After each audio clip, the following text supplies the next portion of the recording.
তোমাদের সবাইকে দাদার কাস্টমার স্বাগতম জানাই। ক্লাস 10-এর সেকেন্ড ইউনিট টেস্টের বাংলার একটি সাজেশন ভিত্তিক মডেল কোশ্চেন সেট নিয়ে আলোচনা করব। আজকে প্র্যাকটিস সেট 1। দ্বিতীয় ইউনিট টেস্ট পরীক্ষায় ক্লাস 10-এ বাংলায় নাম্বার থাকবে 40, সময় থাকবে 1.5 ঘন্টা। বিভাগ কয়ের প্রশ্ন দেখো, প্রথমতই বলা হচ্ছে নিচের প্রশ্নের উত্তর দাও। 15টি প্রশ্ন, 15 নম্বর। 1 নম্বর, জগদীশবাবু সন্ন্যাসীর ঝোলায় ফেলেছিলেন ক 50 টাকা, খ 100 টাকা, গ 200 টাকা, ঘ 500 টাকা। জগদীশবাবু সন্ন্যাসীর ঝোলায় ফেলেছিলেন খ নম্বর অপশন 100 টাকা। 2 নম্বর দেখো, বিচিত্র সব ছদ্মবেশ ধারণ করে বহুরূপী সাজতেন। কে বহুরূপী সাজতেন তার কথা এখানে বলা হচ্ছে। ক নম্বর ভবতোষ, খ নম্বর জগদীশবাবু, গ নম্বর হরিদা, ঘ নম্বর অনাদি। এখানে বহুরূপী সাজতেন কে? হরিদা, তার মানে গ নম্বর উত্তরটি হবে সঠিক। নেক্সট দেখো 3 নম্বর, আসছে এবার, কে আসছে? ক নম্বর ইংরেজ, খ জাট কালাপাহাড়, গ দেখো ধূমকেতু, ঘ নম্বর পলয়ঙ্কার শিব।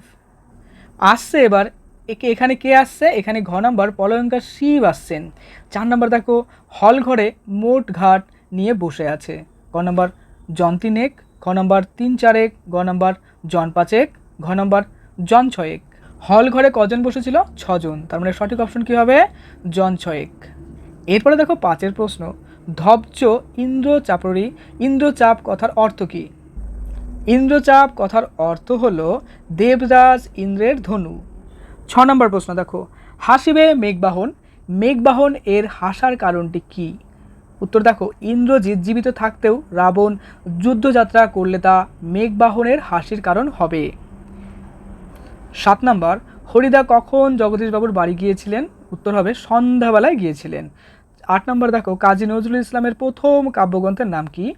উত্তর হবে দেখো, কাজী নজরুল ইসলামের প্রথম কাব্যগ্রন্থের নাম হলো অগ্নিবীণা। 9 নম্বর, ভাঙা টিনের তরঙ্গটি ধরে কে বেরিয়ে এসেছিল? উত্তর দেখো, গিরিশ মহাপাত্র বেরিয়ে এসেছিল। নেক্সট প্রশ্ন 10 নম্বর, অপূর্বর পিতার বন্ধুর নাম কি? অপূর্বর পিতার বন্ধুর নাম হলো নিমাই বাবু।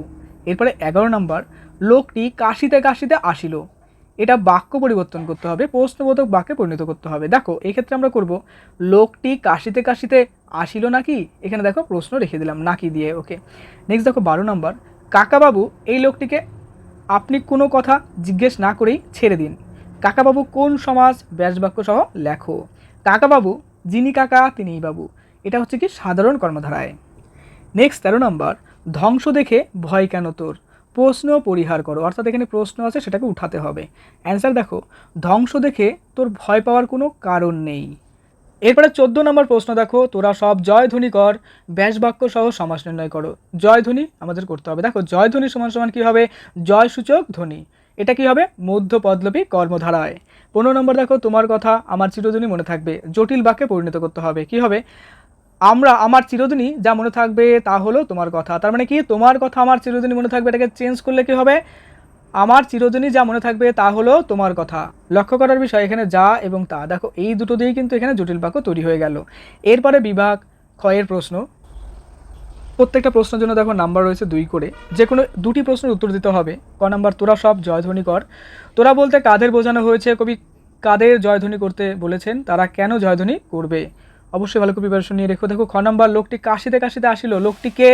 তাকে দেখে কার কি মনে হয়েছিল? গ নাম্বার দেখো, এবার মারিত গন্ডার লুটিত ভান্ডার, তাৎপর্য বিশ্লেষণ করো।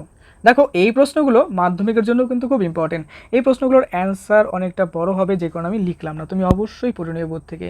দেখো ঘ নম্বর, হাই পুত্র কি আর কহিব, কনক লঙ্কার দশা, বক্তাকে, বক্তার এই আক্ষেপের কারণ কি? নেক্সট দেখো 2-এর প্রশ্ন, যে কোনো 2টি প্রশ্নের উত্তর দাও, নাম্বার আছে কত? প্রত্যেকটা 3 করে, যদিও পরীক্ষাতে এতে আরও বেশি নাম্বার থাকবে। ক নম্বর দেখো বলছে, তাতে যে আমার ঢং নষ্ট হয়ে যায়, বক্তা কোন প্রসঙ্গে কথা বলেছেন, উক্ত বক্তার চরিত্র বিশ্লেষণ করো। খ নম্বর দেখো, আগে পুজো ইষ্টদেবে, ইষ্টদেবকে তাকে পূজা করার কথা বলা হয়েছে কেন?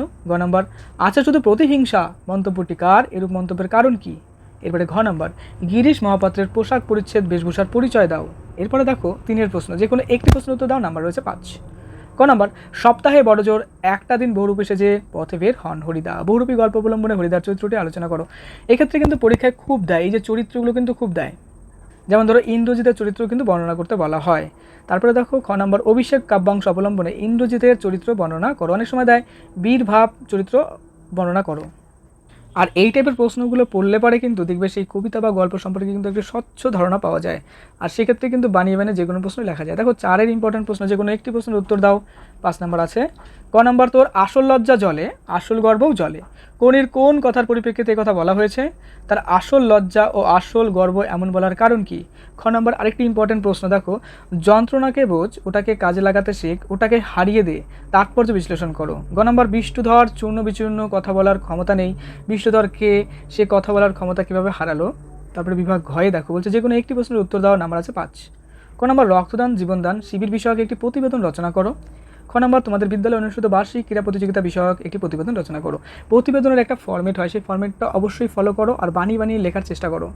এরপরে দেখো মাধ্যমিক বা তোমাদের সেকেন্ড ইউনিট টেস্টের জন্য যে প্রশ্নগুলো মোস্ট ইম্পর্টেন্ট, একবার সেই প্রশ্নগুলো এক নজরে দেখে নাও।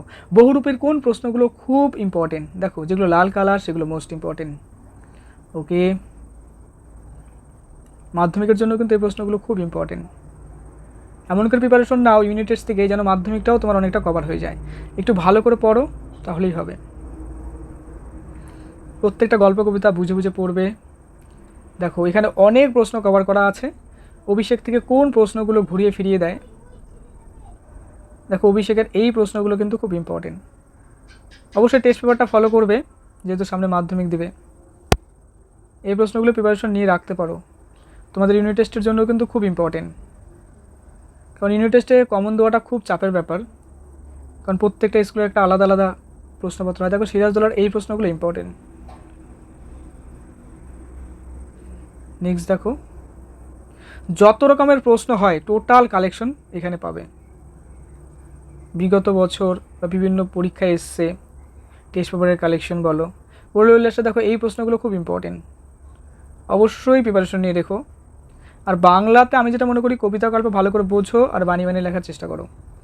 দেখো এই প্রশ্নগুলো অনেক কালেকশন আমি তৈরি করেছি, অবশ্যই এগুলো ফলো করবে। আর যেটা মুখ্য বিষয়, এত প্রশ্ন ফলো না করলেও হবে, যদি তুমি প্রত্যেকটা কবিতা গল্প ভালো করে পড়ো, বোঝো আর বানিয়ে লেখার চেষ্টা করো, তাহলে কিন্তু তোমার এতটা পরিশ্রম হবে না। ওকে, দেখো এই যে প্রশ্নগুলো, এবার কোনি থেকে দেখো এই প্রশ্নগুলো আমার কাছে মনে হলো ইম্পর্টেন্ট, আমি দিলাম তোমাদের, ফলো করতে পারো। সামনে পরীক্ষা, প্রত্যেকটা গল্প কবিতা ভালো করে রিডিং পড়ো, কমনের আশা না করে বানিয়ে লেখার চেষ্টা করো। বাংলাতে কিন্তু ম্যাক্সিমাম তাই করো সবাই, যারা যত ভালো রেজাল্ট করে বাংলাতে দেখবে ম্যাক্সিমাম অর্থাৎ বেশিরভাগ স্টুডেন্ট কী করে, কবিতা এবং গল্পগুলো ভালো করে পড়ে, বোঝে এবং সেটা কিন্তু সুন্দর করে বানিয়ে বানিয়ে লেখে সেটা সেই রিলেটেড বিষয়গুলো। ওকে, পরীক্ষার জন্য তোমাকে জানাই বেস্ট অফ লাক, খুব ভালো হোক তোমার পরীক্ষা, মন দিয়ে পড়াশোনা করো। আর দাদার কাছে নতুন হলে অবশ্যই সাবস্ক্রাইব করে দিও। খুব ভালো থেকো।